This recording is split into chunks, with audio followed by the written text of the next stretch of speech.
श्री स्वामी समर्थ महाराजांना माझा नमस्कार असो. श्री साईबाबांना माझा नमस्कार असो. श्री संत गजानन महाराजांना माझा नमस्कार असो. आपला भक्त कितीही दूर असला तरी श्री बाबांची त्याच्यावर कृपादृष्टी असायची. आपल्या भक्तावरील संकट जाणून ते त्याला आधी सावध करीत व तशा सूचना देत. बऱ्याचदा त्या संकटाचे अगोदर निवारण करीत. काकासाहेब मेरीकर नावाचे एक सद्गृहस्थ अहमदनगरला राहत होते. सरकारने त्यांना सरदार ही पदवी दिली होती. त्यांचा मुलगा बाळासाहेब हाही कर्तबगार होता. तो कोपरगावी मामलेदार म्हणून काम पाहत असे. एके दिवशी चिथळीच्या दौऱ्यावर असताना तो वेळात वेळ काढून शिर्डीस आला. त्याने बाबांचे दर्शन घेतले. साईंनी त्याची खुशाली विचारली. मग त्या दोघात इतर विषयावर चर्चा झाली. त्यावेळी माधवराव देशपांडे तेथे उपस्थित होते. थोड्या वेळाने श्री बाबा बाळासाहेबाला म्हणाले, मेरीकर, तुला आपली द्वारकामाई माहीत आहे का? पण त्याला काहीच उलगडा झाला नाही. तेव्हा बाबा म्हणाले, अरे असे काय करतो? ही मशीदच आपली द्वारकामाई नाही का? ही आई तिच्या लेकराला निर्भय बनवते, त्याच्या चिंता दूर करते. ही मोठी कृपाळू आहे. कोणा भक्तावर संकट आले तर ही त्याचे निवारण करते. जो हिच्या मांडीवर बसतो तो सुखी होतो. म्हणूनच हिला प्रेमाने द्वारका माई म्हणतात. त्यांनी बाळासाहेबाला प्रसाद म्हणून विभूती दिली. श्री बाबांच्या आज्ञेने बाळासाहेब जाण्यासाठी उठले तेव्हा साई म्हणाले, तुला लांब बाबा माहित आहे का? त्याने नाही असे उत्तर दिले. तेव्हा बाबांनी डाव्या हाताचे मूठ वळून तो कोपराजवळ उजव्या हातात उभा धरला व म्हणाले, तो खूप भयंकर असतो बरं, पण आपल्याला त्याचे काय? आपण या द्वारकामाईची लेकर, हिची करणी कुणालाही कळत नाही. आपण फक्त हिच्या लीलेचे कौतुक पाहायचे. हिच्यासारखी तारणारी असताना तो लांब बाबा आपले काय वाकडे करणार? श्री बाबांचे बोलणे ऐकून मशिदीत असलेले सर्वजण संभ्रमात पडले, पण कोणालाही हा गूढ वचनांचा अर्थ विचारण्याचे धाडस झाले नाही. श्री बाबांनी माधवरावांना बाळासाहेबांसमोर चिथळीस जाण्यास सांगितले. त्याप्रमाणे ते दोघे टांग्याने चिथळीस आले. तेथे बाळासाहेबास भेटायला येणारे वरिष्ठ ऑफिसचे लोक आले नव्हते. त्यांनी त्यांची थोडा वेळ वाट पाहिली. मग ते दोघेही जेथे त्यांची उतरण्याची व्यवस्था करण्यात आली होती त्या मारुती मंदिरात गेले. रात्रीचे भोजन झाल्यावर ते दोघे गाद्या सतरंज्या टाकून बत्तीच्या उजेडात गप्पा मारत बसले. थोड्या वेळाने बाळासाहेब वर्तमानपत्र वाचण्यात गर्क झाला. तेवढ्यात कुठून तरी एक साप आला. तो त्यांच्या उपरण्यावर वाटोळे घालून बसला. काही वेळाने पट्टेवाल्याला शंका आली म्हणून त्याने बत्ती उचलून पाहिली. बाळासाहेबांच्या शेजारी भला मोठा साप पाहून तो घाबरला. साप साप असे ओरडू लागला. बाळासाहेब सावध झाला. तो साप आपल्या शेजारी आहे हे पाहून भयभीत झाला. माधवराव देशपांडेही घाबरले.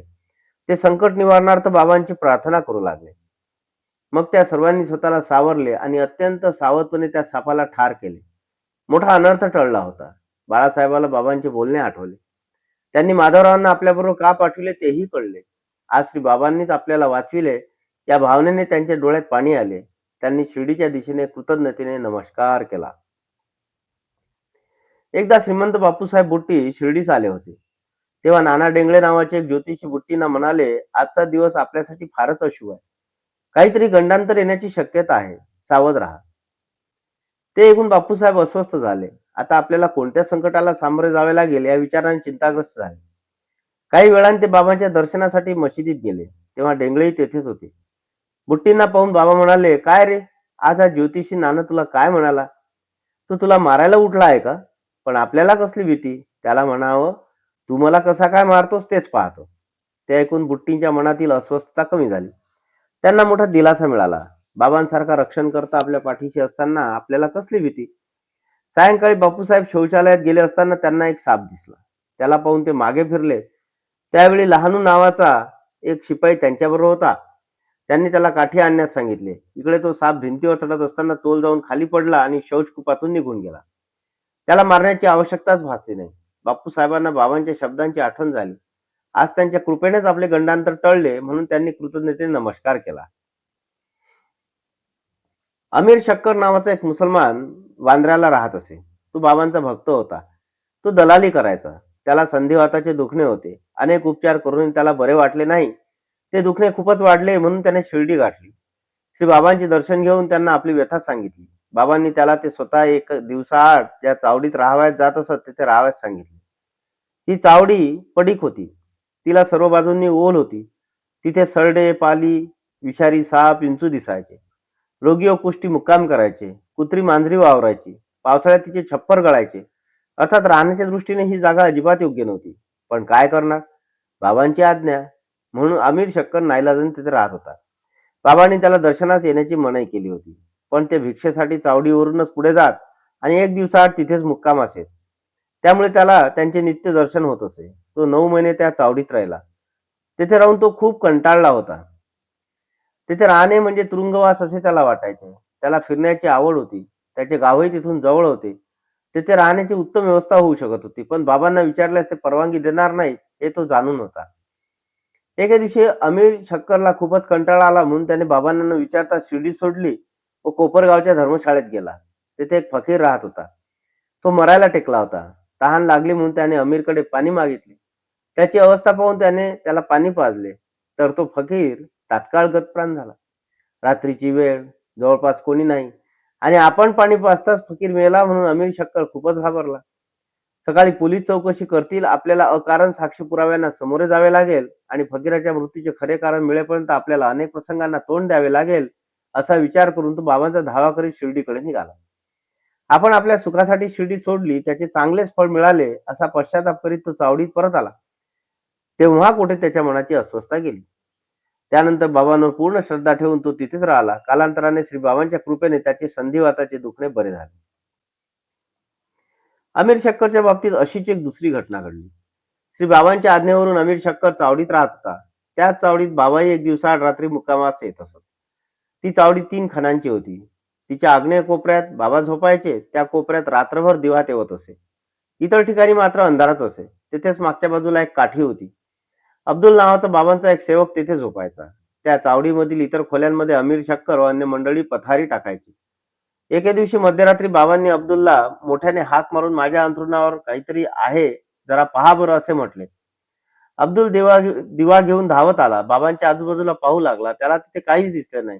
तेव्हा अरे जरा डोळे उघडून सगळीकडे नीट पहा, असे म्हणून बाबांनी हातातील सटका जमिनीवर आपटायला सुरुवात केली. त्या आवाजाने अमीर शक्कर व इतर लोक जागे झाले. बरेच दिवस बाबांसमवेत राहिल्यामुळे अमीर शक्करला त्यांच्या लीला माहीत होत्या. कोणत्याही भक्तावर एखादे संकट आले तर बाबा ते स्वतःचे समजत. आजही कोणा भक्ताजवळ साप आला असावा म्हणून बाबा असे म्हणत आहेत हे त्याने ओळखले. तो उठून बसला. दिव्याच्या प्रकाशात सर्वत्र पाहू लागला. त्याला त्याच्याच उशीजवळ काहीतरी वळवळताना दिसले.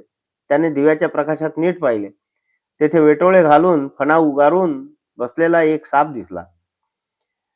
प्रसंगाचे गांभीर्य ओळखून मंडळींनी त्या सापाला ठार केले. बाबांच्या कृपेने अमीरचे प्राण वाचले म्हणून त्यांचे आभार मानून सर्वजण पुन्हा झोपी गेले. श्री साईबाबा आपल्या भक्तांना योग्य ते मार्गदर्शन करीत. त्यांच्याकडून अनेक धार्मिक ग्रंथांचे वाचनही करून घेत. श्री बाबांनी काकासाहेब दीक्षितांना दिवसा एकनाथी भागवत व रात्री भावार्थ रामायण वाचायला सांगितले होते. त्यांची वाचनाची वेळ कधीच चुकत नसे. एके दिवशी अण्णासाहेब दाभोळकरांना काकासाहेबांकडून भावार्थ रामायण ऐकण्याचा योग आला. त्यांना त्या ग्रंथाची इतकी गोडी लागली की ते नियमित येऊ लागले. एकदा ग्रंथ श्रवण चालू असताना एक विंचू त्यांच्या खांद्यावर चढला. अण्णासाहेबांना त्याचे भानच नव्हते. काही वेळाने त्याकडे लक्ष जाताच ते भांबावले. काय करावे हेच त्यांना सुचेना.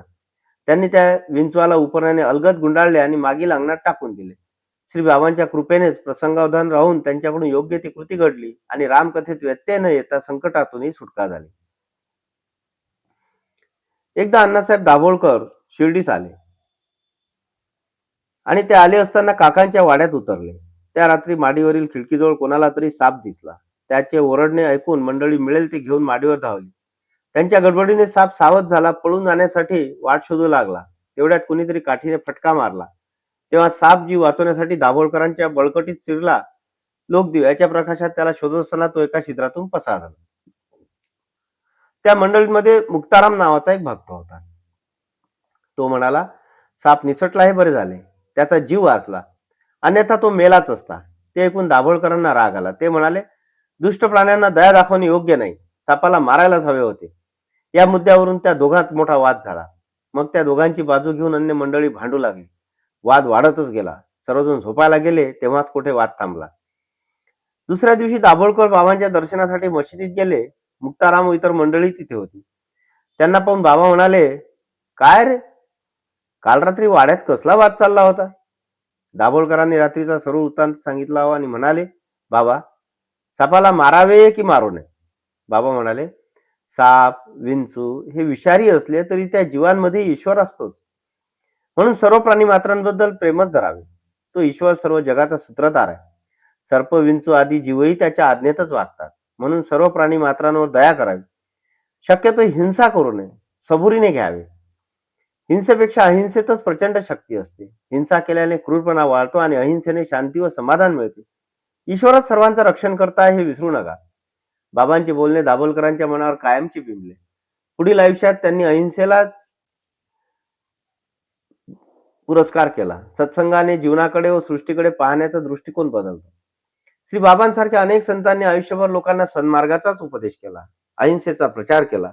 त्यांच्या करुणेने अनेकांचा उद्धार झाला. श्री साईबाबांना माझा नमस्कार असो.